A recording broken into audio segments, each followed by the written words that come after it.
Hey, what's up you guys? Welcome back to the channel. It's me, B. Riley, and today we are actually going to get started on trying to match that red patch, those little plugs, and get the color a little bit closer to our vintage 1965 translucent cherry red that we have on the Gibson. So what this actually entails in is a little bit of actually taking a spray and pouring it into a wine glass, spraying it very, very lightly into a wine glass, starting off with a bit of red, throwing in a little bit of clear amber to kind of give it a bit more of a brownish hue, and then also a bit of a kick in translucence so we can get a good fade and a good blend.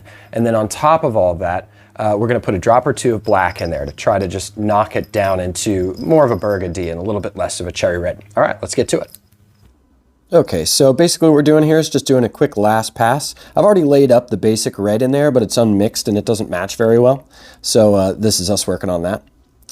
And here, something to kind of take for as many grains of salt as you wish.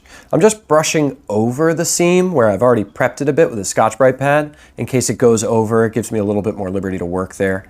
But the big thing is what I'm doing here is I'm stabilizing the actual brush with my other hand. This is really, really helpful. And if you're anything like me, you know, I'm in my 40s, so my hands are a little shaky and I drink a lot of coffee. So this is going to be helpful to give you a cleaner result. So here's an interesting thing. Back when I was still shaping surfboards in Mission Beach, back in the early 2000s, you would have guys come in like Bear Miranda. And the one thing that they always told you is that light doesn't lie. Casting a light across, like you would in the shaping bay for a surfboard, gives you a great idea on where to focus your sanding.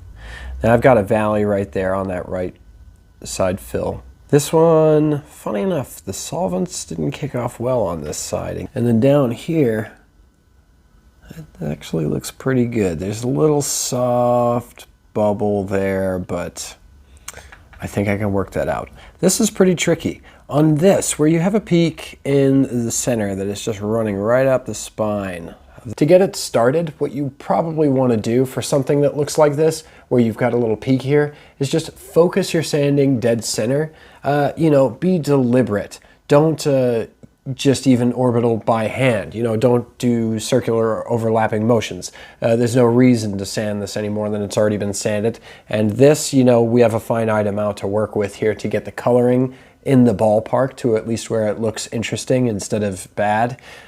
You know, so we've got to make sure that we're focused right on this spine here. You want to hit that down, knock down that berm, like, you know, when a beach gets a berm built to protect it from storm waters over the winter time.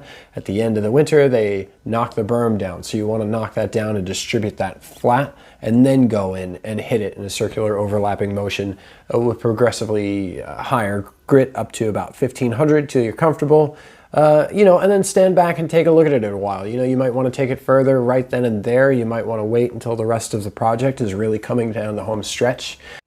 Now, regrettably, no matter how perfect you plane this off, you'll always see subtle distortions over time. You do have two different finishes here, sitting right up next to each other, trying to be twins, but, you know, one of them is 60 years older than the other.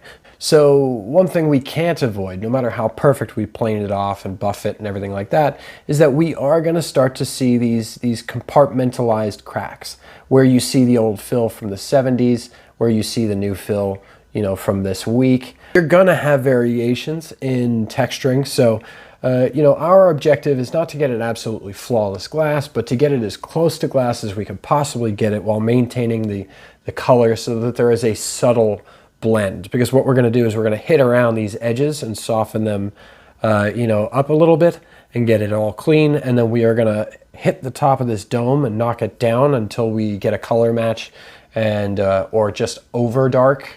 And then we're going to start stepping up to the higher grits rapidly because we don't want to degrade that color any further. We also have to remember that a lot of this stuff is also going to be under plastic, or at least in a sense in such proximity to the plastic that you may be almost completely distracted that there was a fill there anyway, if we can get it close enough. That's what we're hoping for.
Well, you guys, that's the video for this week. It's just us taking this thing a little bit further on down the road.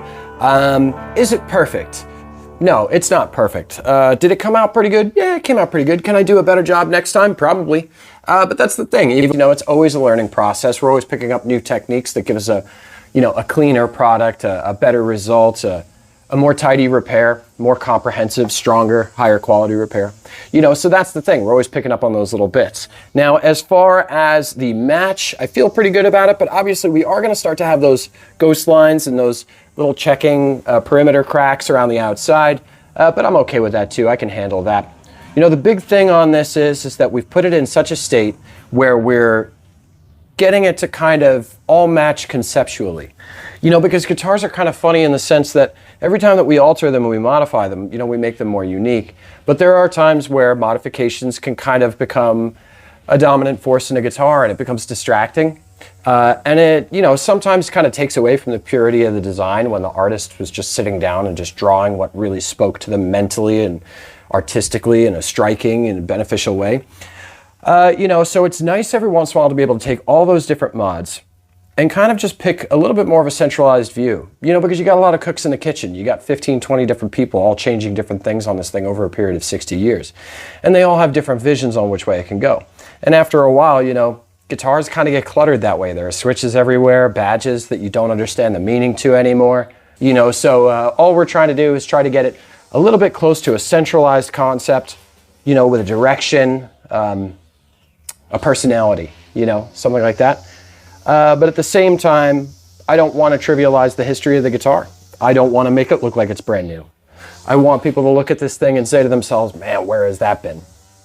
So hopefully we got a little further along. Anyway, you guys let me know if you believe we did or if we're just going in reverse. You guys give me a heads up. I love reading in the comments and seeing your guys' thoughts on this. And I know that there's always 100 different better ways to do it.